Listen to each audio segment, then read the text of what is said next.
If rupee can be made weaker against dollar, it can be made stronger against dollar as well. तो devaluation का ठीक उल्टा, it is called revaluation, अधिमूल्यन। अगर policy के तहत रुपये को कमजोर किया सकता है तो रुपये को मजबूत भी तो किया सकता है, जस्ट लाइक एप्रिसिएशन।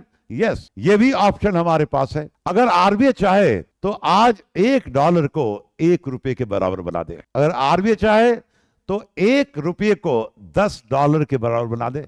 चलो सिंपल कैलकुलेशन है। If RBI revaluation option is there कि you can make your currency stronger through policy, तो आरबीआई अगर चाहे तो आज $1 को $1 के बराबर बना दे। अगर आरबीआई ऐसा करती है तो नॉर्मली इंडिया के जो लोग हैं सो कॉल पढ़े लिखे बड़े खुश होंगे। But can RBI do that? क्या $1 be made equal to ₹1? Answer is no. Economy simply collapse कर जाएगा, सिंपली कोलैप्स कर जाएगा। देखो क्यों? If $1 is made equal to ₹1, इसका मतलब क्या हुआ कि rupee has become stronger by 83 times. आज $1 ₹83 का है, और $1 को अगर $1 को $1 के बराबर कर दिया जाए तो निश्चित रूप से क्या होगा? Rupee has become stronger against dollar. एक एक करके इंपैक्ट देखो। Import will be cheaper by 83 times. Import जो है 83 गुने सस्ता हो जाएगा। And what Indian people they will do? They will stop buying from India. चूंकि इंडिया के लोगों का ऐसे आपको पता है फॉरेन गुड से बड़ा लगा हुआ इंपोर्टेड, जिसको देखो इंपोर्टेड, इंडिया में बना हुआ चीज का डिमांड ही खत्म हो जाएगा। Going abroad will be cheaper by 83 times, 83 गुना सस्ता हो जाएगा। यानी अभी लोग कहते हैं कि स्विट्जरलैंड घूम करके आने में तकरीबन $2 लाख का खर्चा होता है। अगर 83 टाइम्स डॉलर मौजूद हो गया तो मुश्किल से आपको ₹2,500 लगेगा स्विट्जरलैंड घूम के आने में।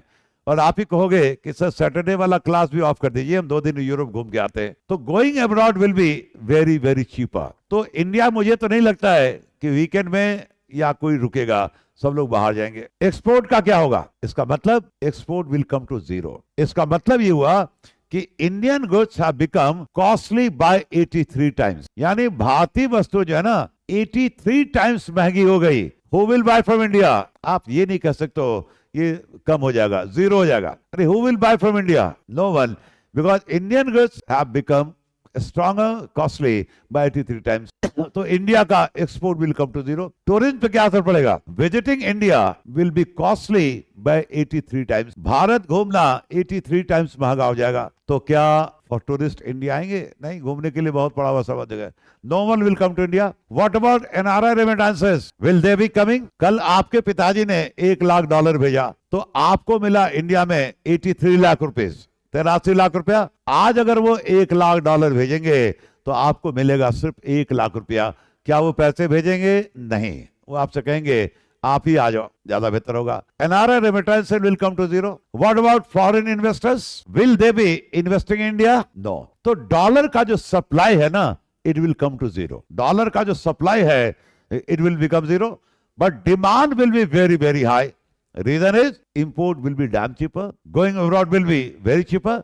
तो from where the dollar will come? Economy is simply going to collapse. तो अभी तक जो है रिवैल्यूएशन यानी अपनी करेंसी को पॉलिसी के तहत डॉलर के मुकाबले मजबूत करना, ये आज तक किसी भी कंट्री ने नहीं किया है। इसे माना जाता है equal to doing suicide, suicide करने के बराबर है, अपने पैर पे कुल्हाड़ी मारना। They have given us the choice, उन्होंने हमें चॉइस तो दिया है, लेकिन ये चॉइस हम एक्सरसाइज ही नहीं कर सकते। We can only go for, normally countries go for devaluation. Yes, we can go for revaluation as well, but none of the country in the world till today ever they have gone for revaluation. तो ऐसे option देने का मतलब क्या है जिसका हम use कर ही नहीं सकते हैं। जैसे रुपया मजबूत होना शुरू होता है ना, एक लिमिट के बाद देखोगे एक्सपोर्ट घटना शुरू हो जाता है, टूरिज्म घटना शुरू होता है, एनआरआई रेमिटेंसेस क्या होते हैं? घटने शुरू हो जाते हैं, and the reserves of India they start falling at a very fast rate. I hope कि all these concepts are clear और किसी तरह का कोई डाउट तो नहीं है, सब कुछ क्लियर है।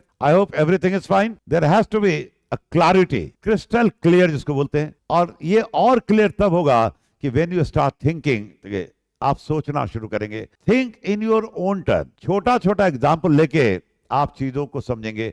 अपना एग्जाम्पल बना लो कि मैं विदेशी हूं, मिस्टर जॉन हूं, ये ऐसा इंडिया में हुआ, अगर मैं इंडिया घूमने जाऊंगा तो क्या क्या होगा, आपके लिए कहाँ अच्छा हो कहाँ बुरा होगा। तो same thing they have written in the books ना, तो ये सब चीजें आपको है ये ओके। एंड क्वेश्चन जब बनाओगे जो प्रीवियसली बनाए पूछे गए, तो then you will find the things very easy. और मुझे नहीं लगता किसी क्वेश्चन में आपको डाउट होगा, ठीक है, अगर कंसेप्ट आपके क्लियर है तो